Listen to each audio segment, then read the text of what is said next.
वो जमा करवाते थे, सबको भी पता था कि ना मियाँ साहब आने लगे, ना इस्तीफे जमा होने लगे हैं। अच्छा, अब आपको क्या लगता है, क्या ये भी सिस्टम की कमजोरी नहीं? क्या नवाज शरीफ साहब अगर सिस्टम मजबूत होता, यहाँ से जा सकते थे, फिर चले गए थे तो जितना टाइम मांग के गए थे वहां पे उस टाइम से ऊपर रह सकते थे, उनको वापस आना पड़ता, बोल तो जा ही ना सकते। तो ये सिर्फ नवाज शरीफ साहब जो चले गए, ये क्या सिस्टम की कमजोरी नहीं? भेजा किसने, इजाजत मिली तो गए ना।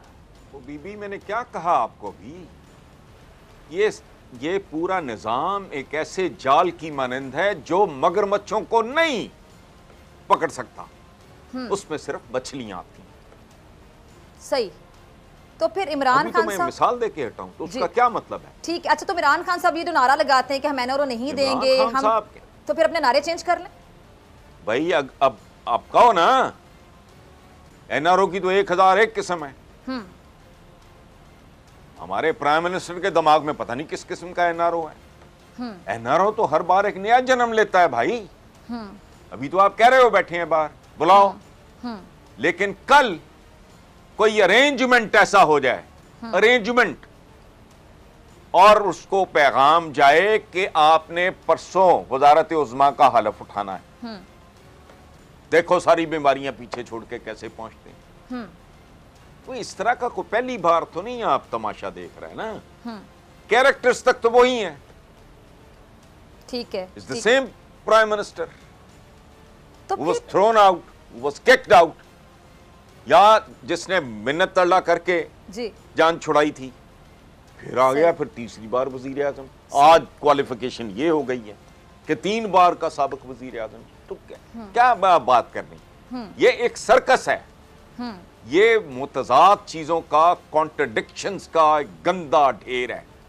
मुझे एक बात बताओ, कोई गवर्नमेंट फंक्शनरी इस महंगाई के जमाने में, जहां रिश्वत भी महंगी हो गई है, मेरे जुमले पे गौर करना आप, जहां रिश्वत भी महंगी हो गई है, कोई गवर्नमेंट फंक्शनरी अगर उसको अपने ससुराल की या अपने मां बाप की तरफ से सपोर्ट ना हो, वो जिंदा कैसे है? मुझे बताओ आप।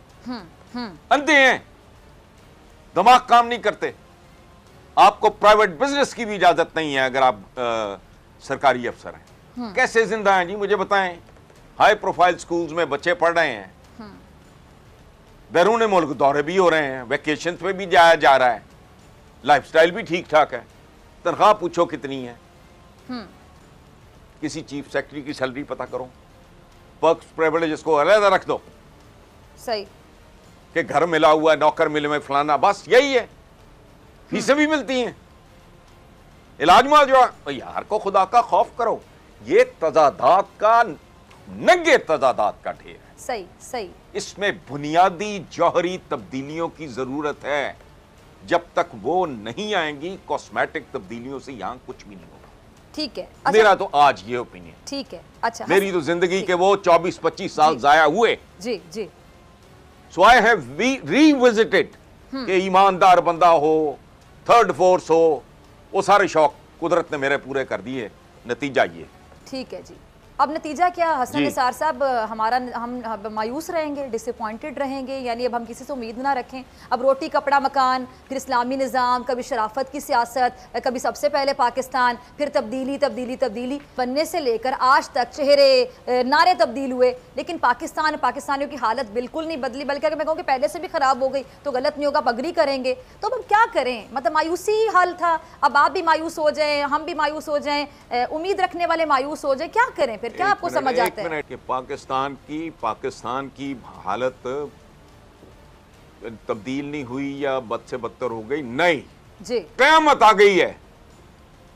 पाकिस्तान जब बना, एक लुटा पुटा नौजायदा मुल्क, मुहाजिर इतना, गुर्बत इतनी, ना सर ना पैर, वो भाई कॉमन पिंस तक मौजूद नहीं थी। लेकिन पाकिस्तान मकरूज नहीं था। पाकिस्तान ने हिंदुस्तान से पैसे लेने थे। एक किस्त के बाद उन्होंने पैसे रोके। गांधी जी ने प्रोटेस्ट किया कि पाकिस्तान को उसका हक दो। मैं रिकॉर्ड की बात कर रहा हूं, हिस्ट्री की बात कर रहा हूं।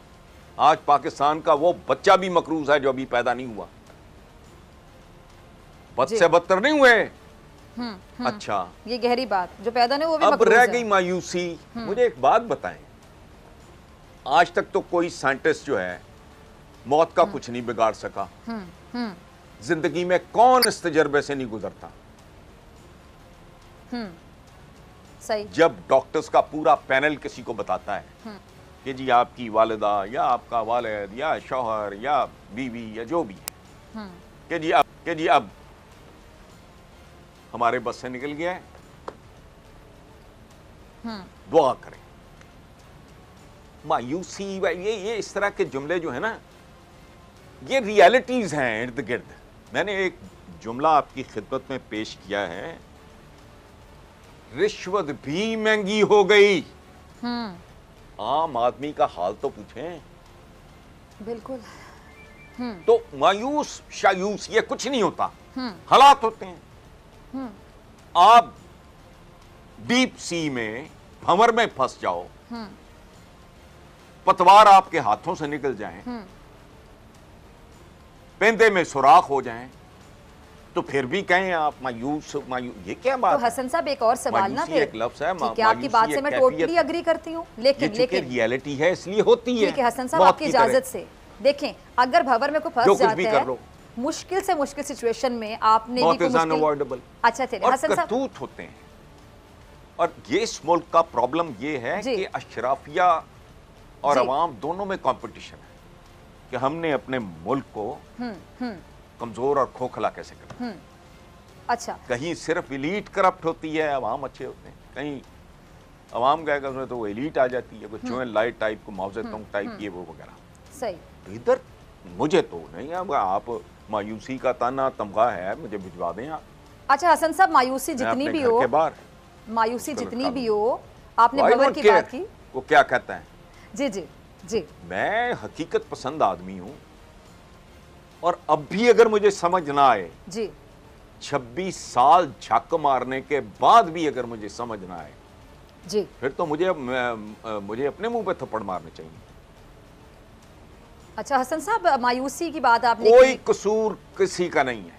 अच्छा ठीक, किसी का कसूर नहीं है। पे मैं जनरली इमरान के बारे में मेरी राय नहीं बदली, कहानी अब समझ आई है क्यों यार ये। और एक और बात हम कहते हैं करप्शन तो थी ही नहीं। ज़ियाउल हक ने नवाज शरीफ इजाद किया तो 7 मुल्क में करप्शन इजाद। उससे पहले जो मेरे एज ग्रुप का बंदा है, कोई उठ के जरा दिखाए मुझे कब्जा ग्रुप का लफ्ज सुना था?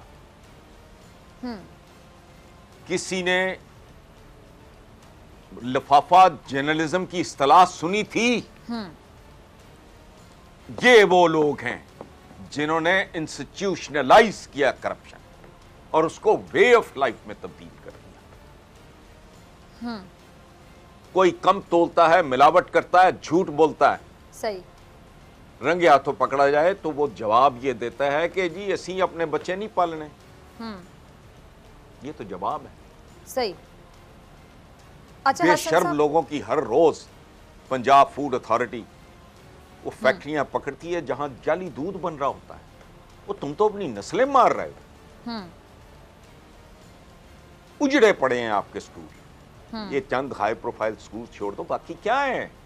गरीब आदमी का बच्चा जिन स्कूलों में जाता है उनके तो टीचर्स अनपढ़ हैं। ठीक, तो इसमें अगर आपने उम्मीद के चिराग रोशन करने हैं जरूर करें। ठीक है हसन साहब, सब कहते हैं कि एक मुसव्विर ने तस्वीर बनाकर मैदान में रखी और कहा कि जी गलती की निशानदेही करें, जो चीज़ आपको गलत लगती बताएं, तो लोगों ने निशान लगा लगा के तस्वीर को काला कर दिया। अब तज्जियाकारों पर भी इल्ज़ाम ये लगता है कि जी वो सिर्फ और सिर्फ तनकीद करते हैं, इसको तनकीद बराए तनकीद कहते हैं, तनकीद बराए इस्लाह नहीं कहते हैं। मसाइल हल कैसे होंगे, कोई हल तजवीज़ नहीं करता। आपके ख्याल में पाकिस्तान के जो मसाइल हैं उसका बेहतरीन हल क्या है? अब आपने कहा भंवर में कश्ती फंसी होती है, उसको कोई ना कोई तो निकालता है ना। मायूसी तो वैसे कुफर है, कोई ना कोई उम्मीद तो रखी जाती है ना कि कोई मसीहा आएगा, कश्ती भंवर से निकालेगा। बहुत अभी भी सुन लें एक जी, मिनट ना, जी। इतना लंबा सवाल ना करें, बुढ़ापे में बात असली बात भूल जाती है। जी जी प्लीज। जो कहते हैं ना कश्ती निकालनी भी होती है, कई कश्तियां